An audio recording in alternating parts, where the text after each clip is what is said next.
Hello बच्चों, कैसे हो? आज हम आपके इंग्लिश पाठ्य पुस्तक पैनोरामा पार्ट 2 का पहला पाठ पढ़ेंगे। इस पाठ का नाम है द पेस फॉर लिविंग।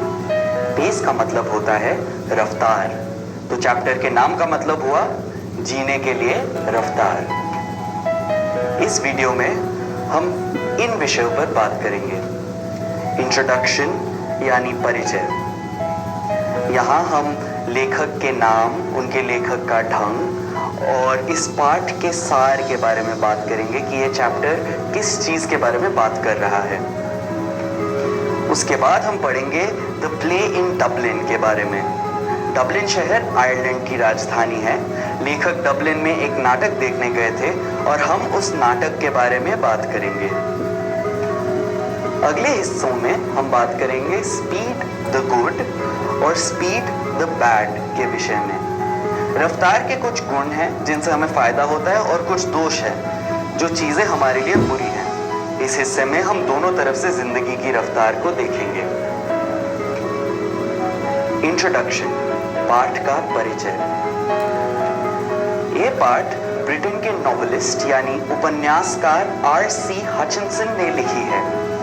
उनके लिखने की खासियत ये है कि वो अपने समकालीन समाज यानी कंटेम्परेरी सोसाइटी के परिस्थितियों में विरोधाभासों यानी कॉन्ट्रडिक्शंस को बेहद प्रतिभा के साथ दर्शाते हैं। बच्चों, कॉन्ट्रडिक्शन या विरोधाभास का अर्थ है जब एक ही चीज को कई चरित्र हो जो एक दूसरे के विपरीत यानी ऑपोजिट हो। समकालीन समाज का मतलब लेखक के समय जैसा समाज था। इस चैप्टर में लेखक ने आधुनिक समाज की रफ्तार पर टिप्पणी की है। उन्होंने इस बात को विस्तृत किया है कि आज के ज़माने में तेज तर्रार जिंदगी जीने से हम कई बातों में आगे तो बढ़े हैं, परंतु हमारी जिंदगी में दबाव बहुत अधिक बढ़ गया है। हम चिंता और निराशा के शिकार होने लगे हैं। उन्होंने ये बात मजाकिया ढंग में की है, तो ये चैप्टर सेटायर यानी हास्य व्यंग का उदाहरण है, जहाँ किसी गंभीर बात को हंसाकर समझाया जाए। The play in Dublin, Dublin में नाटक। The author went to watch a play in Dublin where the lead character was an elderly corn merchant in a small town. इस नाटक का नायक एक छोटे शहर का बुजुर्ग आदमी था जो भुट्टे के व्यापार में काम करता था। He had many anxieties, यानी उसके पास चिंता के कई कारण थे। A dicky heart, बच्चों डिकी हार्ट वहाँ के बोलचाल की भाषा में कमजोर दिल को बोलते हैं। His nephew was cheating him, यानी उसका भांजा उसे ठग रहा था, उसे धोखा दे रहा था। And his wife had the fantastic notion of spending 10 pounds on a holiday, यानी उसकी पत्नी को छुट्टी पर 10 पाउंड खर्चने की इच्छा थी। बच्चों, पाउंड ब्रिटेन और आयरलैंड की मुद्रा है एवं जब लेखक ने ये लिखा था 10 पाउंड की बहुत बड़ी रकम थी। इन कई चिंताओं से बेचारा व्यापारी एक निराशा के क्षण में चिल्ला उठता है, They tell me now there's a plane that goes 1,000 miles per hour. Now that's too fast. आपकी टेक्स्ट बुक में यहाँ एक शब्द का प्रयोग किया गया है, डिस्पेयर। डिस्पेयर का मतलब निराशा। नायक के डायलॉग का अर्थ है, सब कहते हैं कि अब एक एरोप्लेन है जो 1000 मील प्रति घंटे की रफ्तार से उड़ता है। ये कुछ ज्यादा ही हो गया। The author finds this the most enchanting line. Enchanting माने करामाती, चमत्कारी। लेखक को यह डायलॉग पूरे नाटक में सबसे बढ़िया लगी। वैसे तो व्यापारी के जीवन में 1000 मील प्रति घंटे का हवाई जहाज दूर दूर तक नहीं है, पर यह पंक्ति अपना अर्थ बहुत खूबी से व्यक्त कर पाती है। लेखक के मुताबिक ये आयरिश लोगों की खासियत है, ऐसे अद्वितीय तरीके से बात सामने रखना। अब व्यापारी ने ऐसा क्यों बोला? वह दो चीजों पर टिप्पणी कर रहा है इस पंक्ति में। एक तरफ वो प्लेन का उदाहरण देकर आधुनिक समाज की रफ्तार पर बात कर रहा है कि यह कुछ ज्यादा ही रफ्तार नहीं है। समाज की रफ्तार के बारे में बात करके वो अपनी जिंदगी की असहनीय रफ्तार के बारे में भी शिकायत कर रहा है। He is using the plane's speed to express frustration at the speed of his own life. Speed, the good. रफ्तार की क्या अच्छी बातें हैं?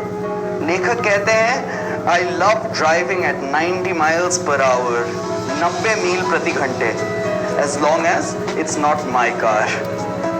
इधर लेखक ने मजाक करते हुए कहा है मुझे गाड़ी तेज चलाने में मजा आता है जब तक मैं ही चला रहा हूं और गाड़ी मेरी नहीं है। किसी को अपनी गाड़ी के साथ इतना तेज चलाकर अपनी गाड़ी को जोखिम में डालने का कोई शौक नहीं है। इसके बाद लेखक ने कहा that he enjoys the machines that hurl you around at Battersea, यानी जो मशीन तुम्हें इधर उधर फेंकती है। बैटरसी एक जगह है जहां पहले एक अम्यूजमेंट पार्क था, वहां रोलर कोस्टर जैसे कई सवारियां थी। लेखक उनकी ही बात कर रहे हैं। फिर वो कहते हैं to dine in London and have lunch in New York is the most satisfactory experience, यानी लंदन में डिनर, रात का भोजन, और न्यूयॉर्क में अगले ही दिन लंच, दोपहर का भोजन करके लेखक को बेहद संतुष्टि मिलती है। Speed the bad. रफ्तार की क्या बुरी बातें हैं? इस तेज सफर करने वाली दुनिया आराम से बस में नजारे देखते देखते जाने का मजा भूल गई है।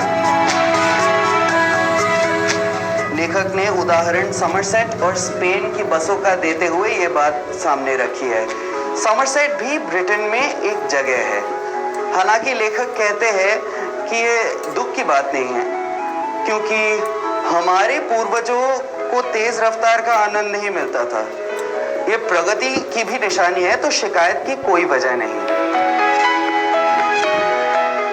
रफ्तार हमारा दुश्मन तब बनता है when the mental activities tend to follow the pace of machines, यानी इंसान के मानसिक गतिविधियों को जब मशीनों जितना तेज होना पड़ता है, ऐसे समय में इंसान तनावग्रस्त, थकाहारा और चिंतित रहता है।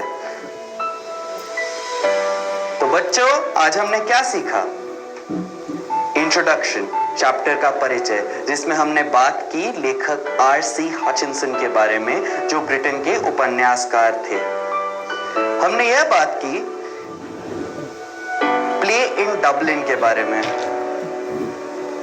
यानी डबलिन में नाटक।